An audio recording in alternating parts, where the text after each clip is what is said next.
Baik, Assalamualaikum warahmatullahi wabarakatuh. Perkenalkan nama saya Saida Aika Roma dengan NIM B1B1230008. Di sini langsung saja, di sini saya akan membahas bab 6 yang dimana itu kami mengangkat dari tugas tata kelola keuangan. Langsung saja, materi yang pertama yaitu tipe pajak dan dampak pemungutannya. Dalam bagian ini, kita akan diulas berbagai tipe pajak dan dampak penangannya, khususnya pada sektor usaha atau industri dan perusahaan. Sebelum sampai pada pembahasan tersebut, sebaiknya dipahami dulu berbagai tipe pajak yang dapat digolongkan ke dalam pajak langsung dan pajak tidak langsung. Keterkaitannya dengan penerimaan pajak serta dampaknya terhadap kesejahteraan konsumen. Yang pertama yaitu pajak langsung dan pajak tidak langsung. Pengertian pajak langsung dan pajak tidak langsung dapat ditinjau dari dua segi, yaitu yang pertama dari segi usaha atau administrasi negara, dan yang kedua dari segi ekonomi. Terus pembahasan ini dimulai dengan pajak langsung terlebih dahulu, kemudian beralih ke pajak tidak langsung.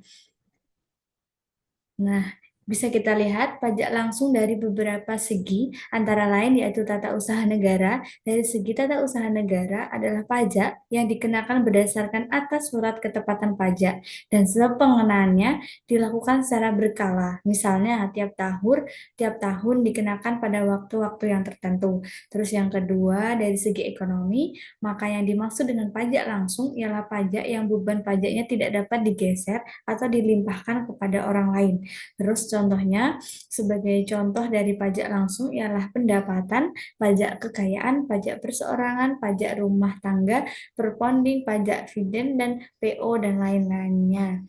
Terus, pajak tidak langsung, yang pertama adalah pajak tidak langsung menurut interpretasi tata usaha negara adalah pajak yang pemungutannya tidak dilakukan berdasarkan surat ketepatan pajak dan pengenangannya itu tidak dilakukan secara berkala. Terus yang kedua ada pemungutan atau pengenaan pajak tidak langsung pada umumnya selalu dikaitkan dengan terdapatnya suatu transaksi atau tindakan atau kejadian. Terus misalnya tindakan yang berupa jual beli barang, kenakan kenakan pajak penjualan, tindakan dan pengelolaan barang dikenakan pajak pertambahan nilai atau PPN. Terus yang keempat ada arti ekonomi yang dimaksud dengan pajak tidak langsung ialah pajak yang beban pajaknya dapat digeser atau dilimpahkan kepada orang atau pihak lain. Sebagai contoh dari pajak tidak langsung adalah pajak penjualan, cukai, biaya masuk atau biaya materai. Terus ringkasan dari pajak langsung dan pajak tidak langsung adalah pajak yang dikenakan terhadap penghasilan. Itulah yang merupakan pajak langsung.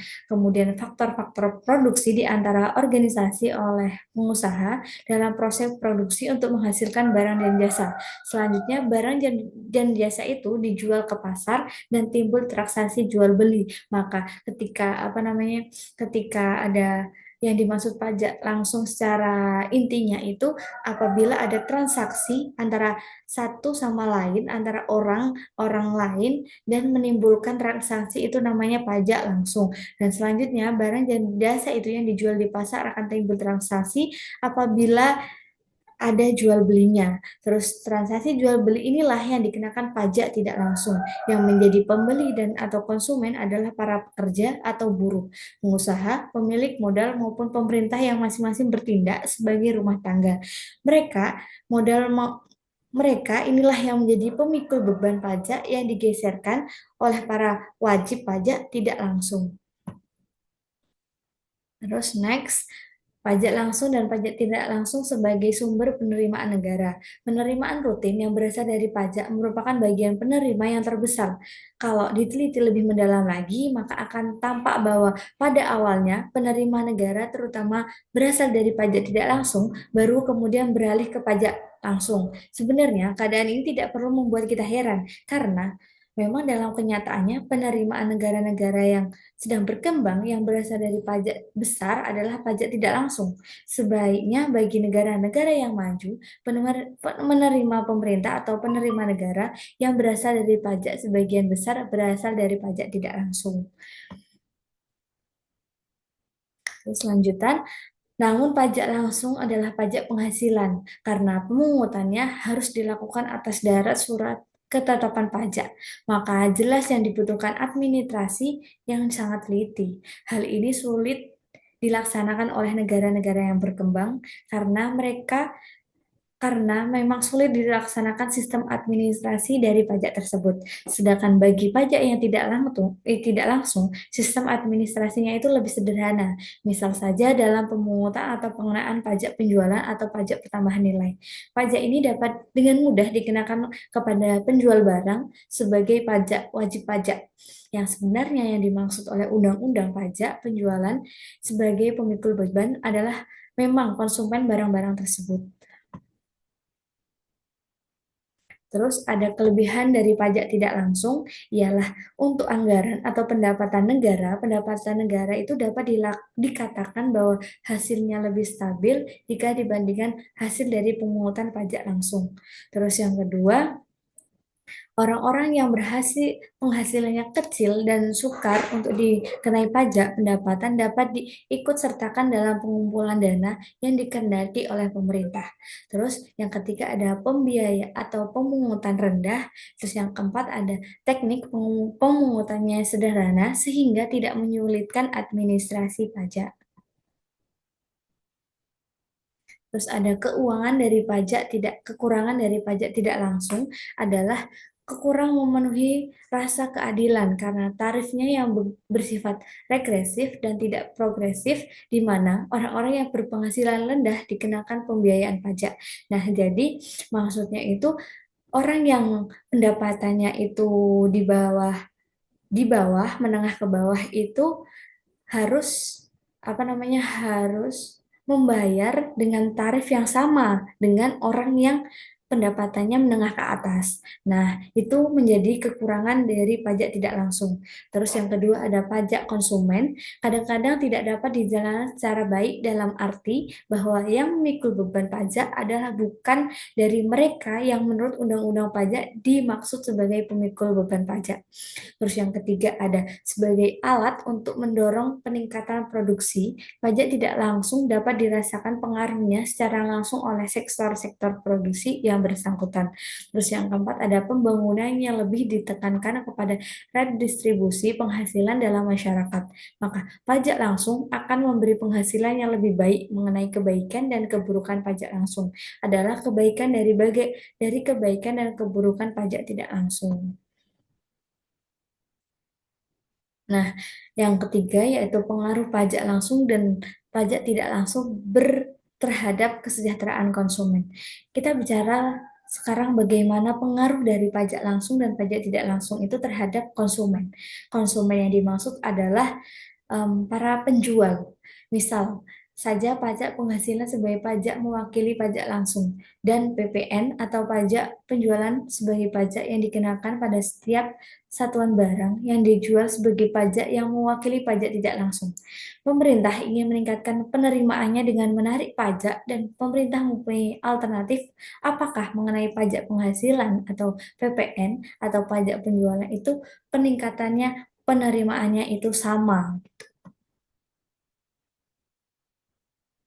Nah, kesimpulannya dari kejelasan yang poin ketiga itu em, beban pajak penghasilan itu tidak akan dapat didistribusikan untuk sebagian besar barang-barang yang dikonsumsinya. Sedangkan dalam hal pajak penjualan, tenaga akan berkurang dalam hubungannya dengan satu jenis yang terkena pajak penjualan tersebut. Sehingga konsumen akan menggandakan penyesuaian di sekitar harga-harga barang yang lebih tinggi untuk barang-barang yang dikenakan pajak penjualan itu adalah barang yang sangat dominan daftar konsumen seperti beras dan bahan pokok keluarga penghasilan rendah, maka konsumen akan merasakan beban akibat pajak tersebut. Jadi kesimpulannya itu konsumen atau pembeli yang akan membeli barang, contohnya dalam barang pokok pokok makanan seperti beras dan lain-lain sebagainya itu terkena pajak. Nah, itu yang menyebabkan apa konsumen itu merasa keberatan karena harga barang yang tinggi itu akan berakibat berakibat pajak tersebut gitu. Terus poin keempat adalah dampak pajak terhadap harga pasar dan keuntungan produsen. Nah, yang poin A adalah pasar persaingan sempurna, yang mana pasar penjualan per unit atau pajak per spesifik. Jadi, mengapa dengan kenaikannya pajak penjualan per unit barang yang dijual atau spesifik tag dapat terjadi dapat terjadi mengapa dapat terjadi pergeseran beban pajak tersebut kepada konsumen. Dan kalau pajak itu bersifat langsung atau tidak ada pergeseran beban pajak itu. Nah, mari kita perhatikan hal-hal berikut. Kalau pasar barang yang menjadi objeknya itu merupakan pasar persaingan sempurna, maka masing-masing penjual atau produsen itu tidak dapat menaikkan harga barangnya atau menggeser beban pajak secara sendiri-sendiri. Harga baru akan dapat dinaikkan apabila para penjual bersama-sama berusaha menaikkan harga barang yang dijualnya. Jadi dampak harga pasar itu dapat menguntungkan produsen. Jadi kenaikan harga pasar itu tidak boleh dinaikkan oleh salah satu produsennya saja. Maka penjualan itu dapat dinaikkan harganya itu berdasarkan sama-sama. Jadi para penjual itu bersama-sama menaikkan harga barang. Nah, maka itu bisa menimbulkan pasar persaingan sempurna gitu. Nah, materi selanjutnya yaitu adalah pajak lumsum atau bagaimana kalau pajak itu bersifat lumsum. Lumsum itu artinya tidak bergantung kepada banyak atau sedikitnya barang yang dijual atau dihasilkan. Misalnya, pajak lumsum itu bersekitaran 2.000 US dollar. Dalam hal yang demikian, maka akan terlihat bahwa maka kurva penawaran dari industri juga tidak dapat mengalami pergeseran karena penawaran masing-masing perusahaan tetap, sehingga harga barang per unitnya tetap. Akhirnya dapat disimpulkan bahwa pengenaan pajak yang bersifat lumsum itu tidak dapat digeserkan kepada konsumen. Jadi, berapapun harga barang yang dinaikkan oleh produsen itu tidak dapat tidak dapat dikenakan pajak atau tidak dapat digeserkan oleh konsumennya atau protes misalnya. Terus yang kedua ada pasar monopoli. Pasar bagaimana kalau produsen merupakan seorang monopolis? Karena dalam pasar monopoli hanya ada seorang penjual atau produsen tunggal, maka bentuk kurva permintaannya sama dengan kurva permintaan di dalam industri. Adapun bentuk kurva biaya yaitu sama untuk produsen dan pasar persaingan. Nah, yang disebut pasar monopoli itu adalah pasar yang penjual atau produsennya itu hanya satu. Terus kesimpulannya adalah yang pertama adalah pajak spesifik. Nah, pengaruh pajak dari tingkat harga adalah apakah monopolis dapat menggeser beban pajak itu pada konsumen atau tidak. Nah, yang kedua pajak lumsum itu dengan demikian pengenaan pajak yang bersifat lumsum tidak akan mempengaruhi banyaknya barang yang dihasilkan sehingga tidak menggeser kurva penawaran dan harga barang. Akan tetapi setinggi OP atau biaya produksi barang rata-rata naik dari OC atau OC dan ke OC. Dengan kata lain, hal ini jelas menekankan tingkat keuntungan monopolis karena beban pajak tidak dapat digeser kepada pihak lain. Nah, poin nomor 5 yaitu kesejahteraan yang hilang karena pajak. Semua cara pembiayaan pengeluaran negara termasuk pajak pasti menimbulkan beban. Dalam beberapa hal, suatu pungutan pajak akan menimbulkan beban yang lebih berat dibandingkan nilai pajak yang dapat dipungut. Kelebihan barang yang ditimbulkan oleh pajak itulah yang disebut kesejahteraan yang hilang. Karena pajak penting sekali membedakan secara jelas antara beban tak langsung akibat pajak dan biaya langsung akibat pajak dalam hubungannya dengan penerimaan sumber-sumber produksi produktif dari sektor swasta. Nah, kesimpulannya, perbedaan itu dapat dilihat secara jelas dan dengan contoh berikut. Misal, suatu pajak penjualan atau PPN dikenakan pada penjualan mesin cuci. Tetapi pajak itu dikenakan sedemikian tinggi sehingga harga mesin cuci menjadi mahal dan produksi mesin cuci menurun sampai sampai nol contohnya. Dalam hal ini demikian berarti tidak ada biaya langsung dari suatu pajak tersebut sebab tidak ada penerima pajak yang dapat dikumpulkan oleh pemerintah, tetapi ada beban masyarakat akibat pajak tersebut, yaitu tidak ada lagi mesin cuci yang terjual di pasar, padahal mesin itu sangat dibutuhkan oleh masyarakat. Nah, contohnya dalam poin 5 ini, apabila harga mesin cuci itu naik dan dikenakan pajak pajak PPN atau pajak nilai itunya mahal, maka itu menimbulkan dampak kepada konsumen. Contohnya, masyarakat akan memikir, oh iya kalau saya membeli mesin cuci itu, maka nanti biayanya akan lebih besar, apalagi nanti akan ada pajak tambahannya. Nah, itu yang menimbulkan masyarakat itu tidak sejahtera karena pajak yang semakin tinggi dan konsumen itu rata-rata menengah ke bawah dan menimbulkan kesenjangan. Nah, demikian adalah faktor produksi sehingga konsumen menjadi tidak sejahtera karena mencuci pakaian langsung dengan tangan yang berarti mereka memikul beban pajak secara real. Nah, seperti yang saya katakan di atas, maka produsen yang semakin menaikkan tinggi harga barang atau harga pajaknya itu akan berdampak konsumen yang tidak akan membeli mesin cuci tersebut.